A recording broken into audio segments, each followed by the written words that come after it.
Uy! Isa sa pinaka-inaantay kong device for this year. Andito na sa aking kamay, Vivo X300 Pro na may kasamang photography kit. Sobrang massive nito and I heard that this is one of the best cameras meron this 2025. So in this video, tatalakayin natin kung gaano kaganda ka ng camera and gaano mas gaganda pa ang iyong shot kung kinabit mo ang iyong extended na lenses. Tara, pag-usapan natin.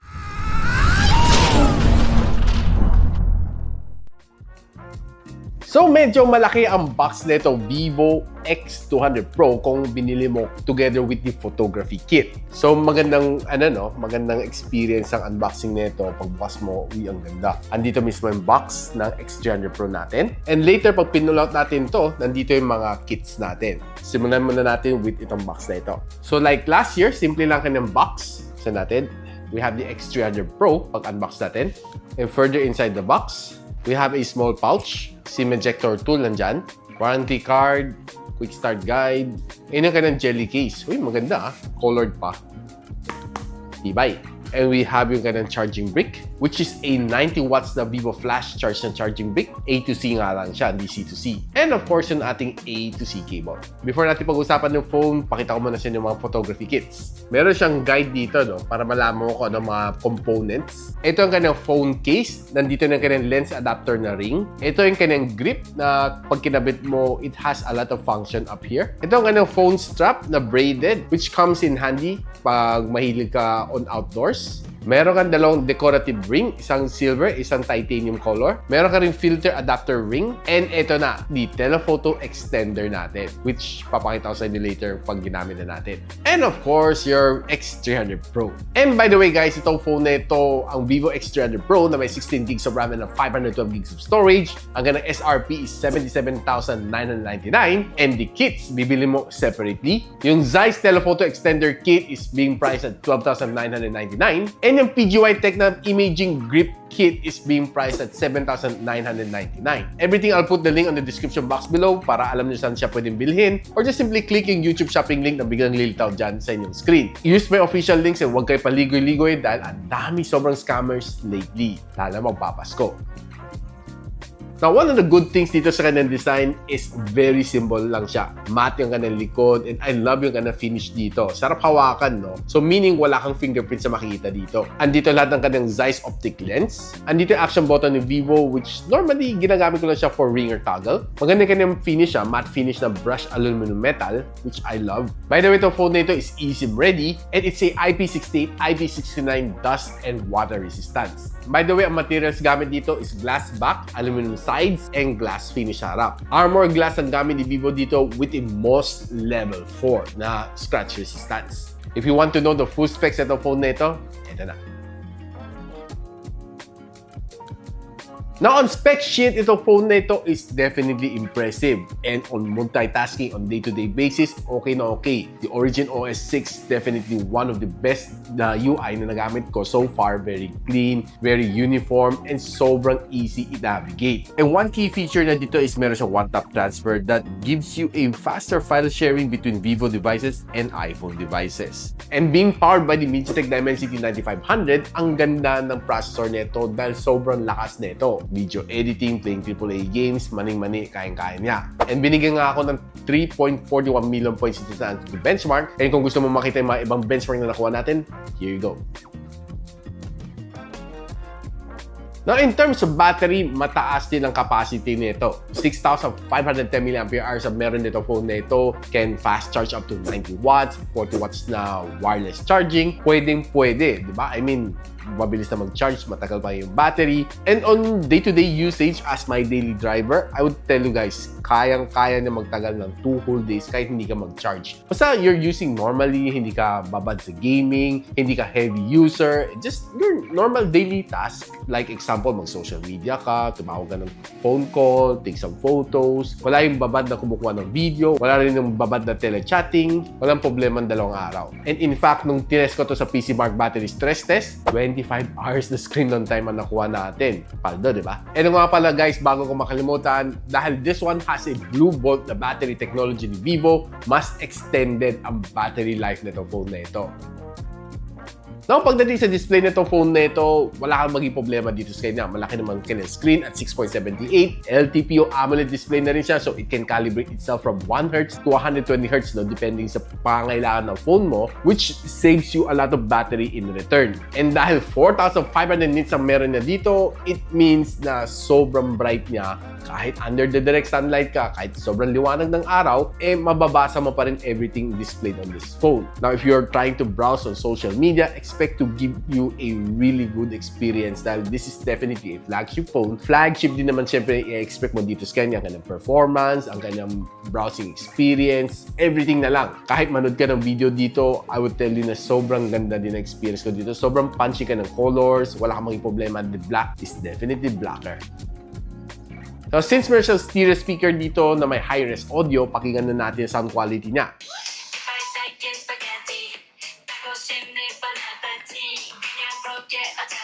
Sound quality, paldo. Ganda. Malakas ang kanyang sounds.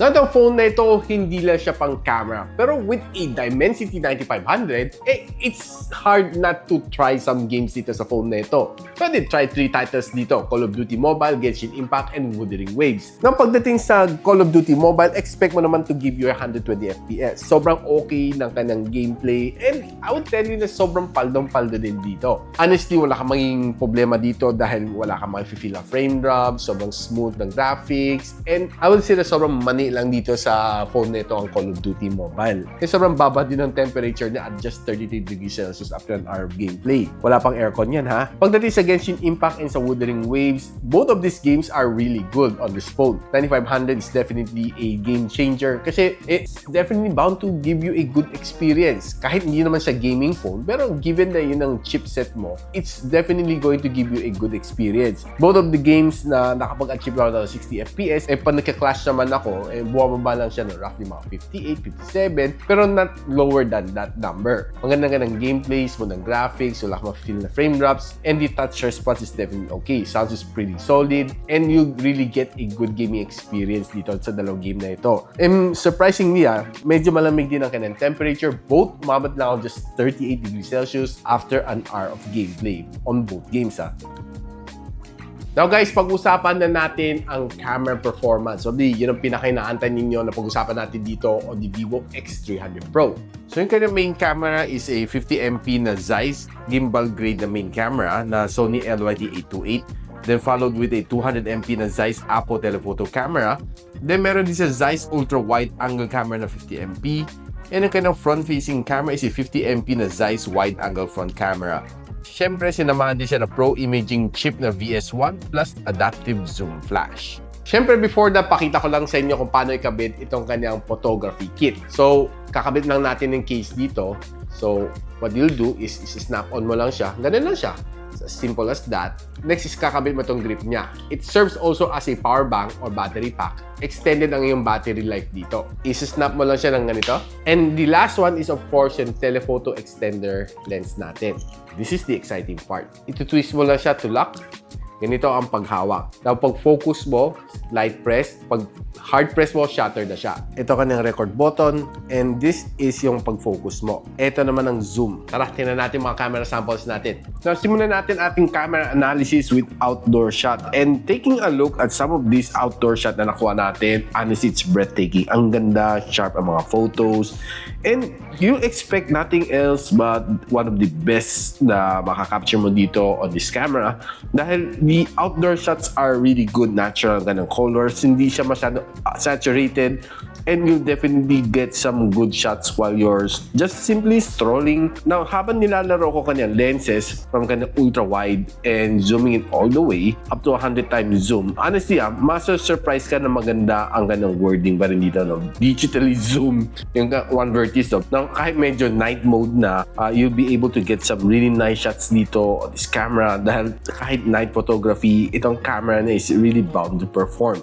I was able to take some of these really breathtaking shots on outdoor night photography, and sobrang natuwa ako sa kanyang camera. And even yung mga simple shots like this one, no, ang ganda. Very simple, pero yet very captivating ang mga shots na nakuha ko dito on night photography. Now, if you go indoor for food photography, expect naman na kanang camera is definitely going to give you some really good food shots. And natuwa naman sa kanang camera, no? Kasi sobrang ganda ng mga foods na nakaka-capture ko dito. Kahit medyo yellowish ang kanang light, yellow halogen bulb, pero okay din naman mga shots na nakuha ko dito. Very, very nice. Expected from a flagship like the Vivo X200 Pro. And tinry ko rin mag-capture ng cold moon during December 4, and I was able to capture some really great snaps in dito using its super moon mode.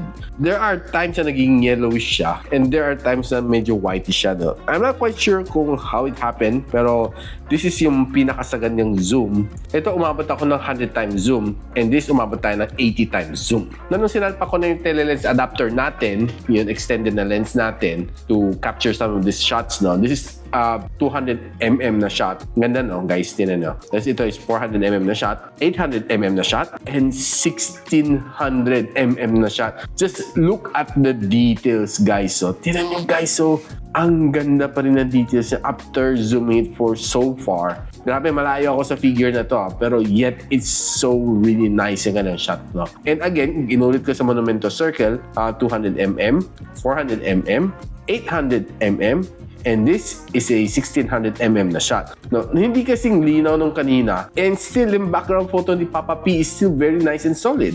And tinry ko rin sa tao, no, using yung kanyang telelens, 200mm na shot, it looks really nice and clear. Parang nasa harap ko lang sila. Now, checking some photos using the front-facing camera, well, expected ko naman maganda siya. Nothing less than awesome ang ganang front-facing camera dahil very natural mga shots and kitang-kita mo all of the imperfections sa iyong mukha. It's definitely good, itong ganang front-facing camera. And if you bring it indoor, expected din naman to perform, except na medyo expect mo to be a little bit softer as compared to outdoor, as expected naman. Pero nevertheless, the camera is still great and it was able to perform up to my standards. Here's a sample ng video using the front-facing camera. Ito naman front-facing camera ng Vivo X300 Pro, shooting at 4K and 60.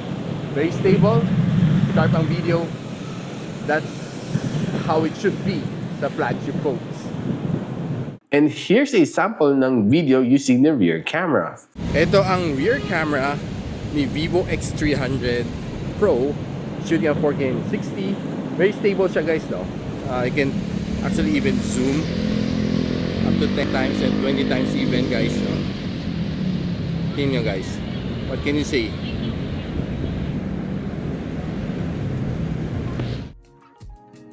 Now guys, with a phone this good, si Vivo X300 Pro, I would say na it's for me one of the best camera for 2025.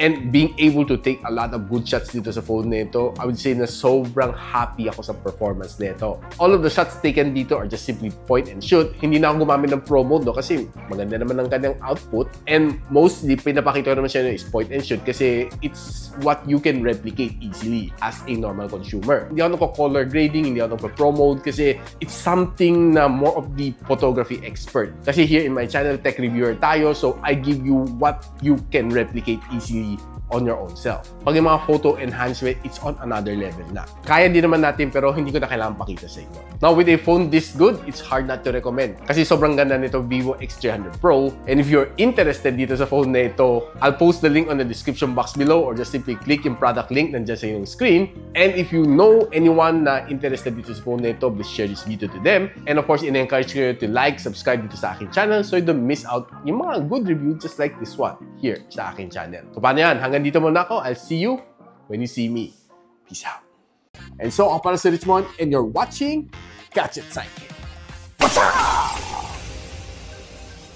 Like and subscribe to my channel.